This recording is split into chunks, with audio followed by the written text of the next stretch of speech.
Good morning girls.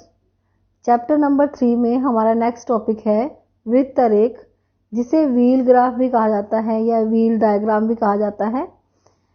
Wheel graph इसलिए से कहते हैं क्योंकि ये चक्राकृति है, ये एक सर्कल में बनाया जाता है।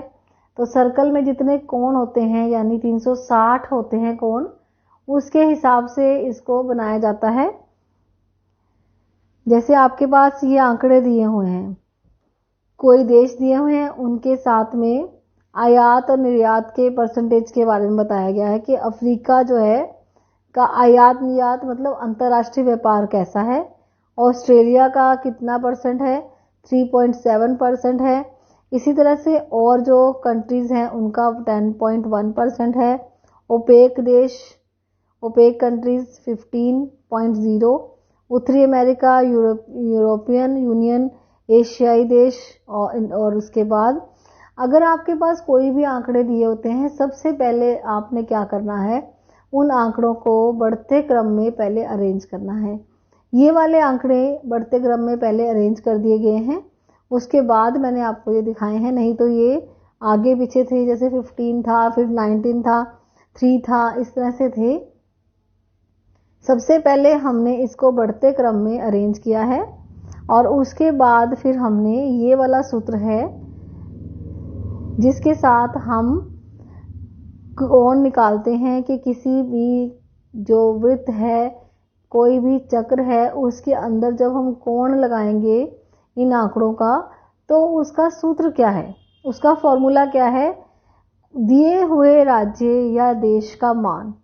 यानी आपके पास ये बहुत सारे आंकड़े दिए हुए हैं, इनमें से अगर आपने अफ्रीका का निकालना है तो अफ्रीका का जो दिया हुआ आंकड़ा है, अफ्रीका देश का जो दिया हुआ आंकड़ा है उसका, अफ्रीका एक महाद्वीप है, यहाँ पे अफ्रीकन देश था, अफ्रीका का कोई भी देश जो अफ्रीका में है उसके बारे में बताया गया है। तो जो अफ्रीका का देश है उसका मान कितना है, कोई भी प्रदेश, कोई भी राज्य, उसका जो मान होगा, जो दिया होगा, जो आंकड़े उसके लिए दिए होंगे, उसको सबसे पहले हमने ऊपर रखना है। फिर जितने भी आंकड़े आपको दिए हुए हैं उनका योग भी करना है आपने, उनको नीचे रखेंगे।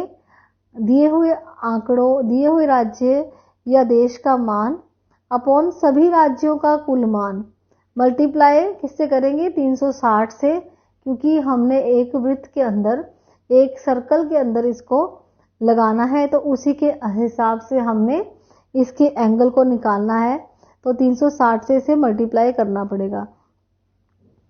ये आपके पास जो आंकड़े दिए हुए हैं इसका योग 100% है। और फिर उसके बाद कोण हम निकालेंगे, कोण के लिए 3.3 है, अफ्रीका का निकालना है तो 3.3 अपॉन 100 हमारे पास ये योग है, 100 लगाएंगे, मल्टीप्लाई 360 डिग्री।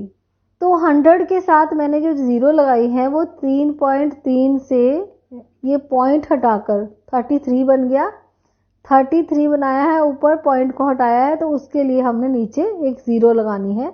अगर हम एक इस पॉइंट को हटाएंगे तो पॉइंट के बाद जितने भी अंक होते हैं, जितने भी डिजिट होते हैं, उसका ही जीरो लगेगा। यहाँ पर एक ही अंक है तो एक जीरो लगेगा, तो इसको हम काट देंगे जीरो को जीरो से, तो ऊपर 33 मल्टीप्लाई 36 आएगा अपॉन 100।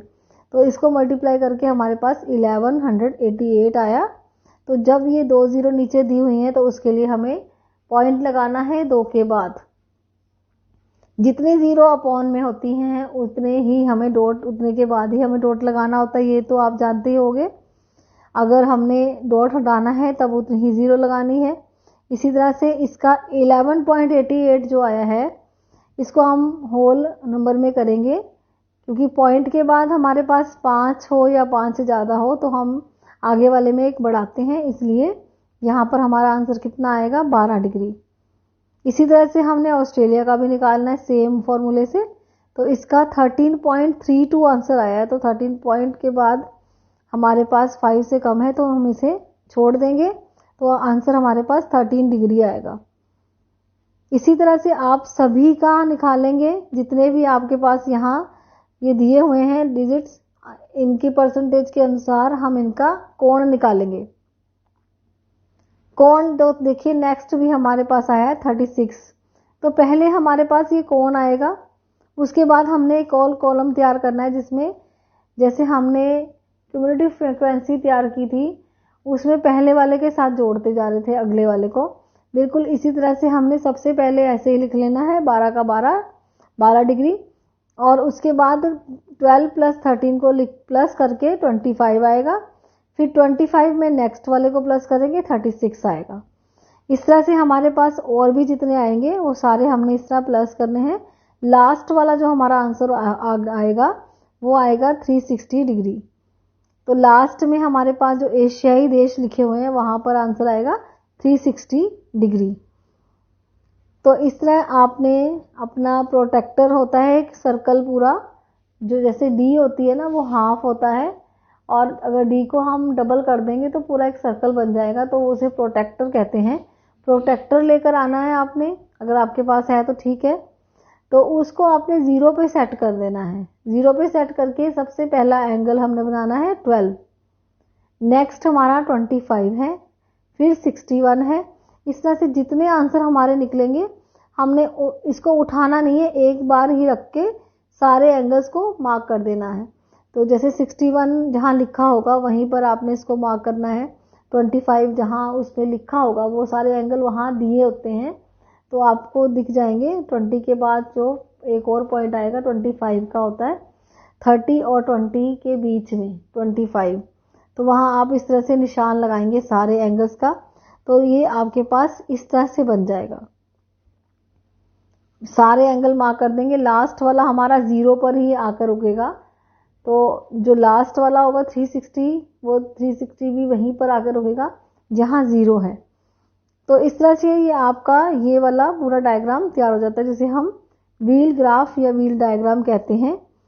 बाद में आप इसके अंदर सारे सिंबल बनाएंगे, अफ्रीका के लिए अलग, ऑस्ट्रेलिया के लिए अलग। तो उसी तरह से आप ये इंडेक्स भी लिखेंगे साथ में कि अफ्रीका के लिए आपने कौन से सिंबल का यूज़ किया है, ऑस्ट्रेलिया के लिए कौन से। तो ये सारे जो भी हैं आपके पास इनके अंदर चिन्ह बनाएंगे, तो ये इंडेक्स में शो करेंगे। ये आपका व्हील ग्राफ था, यहाँ तक आप इसे बनाएं और इसमें कोई भी प्रॉब्लम आती है आप पूछ सकते हैं।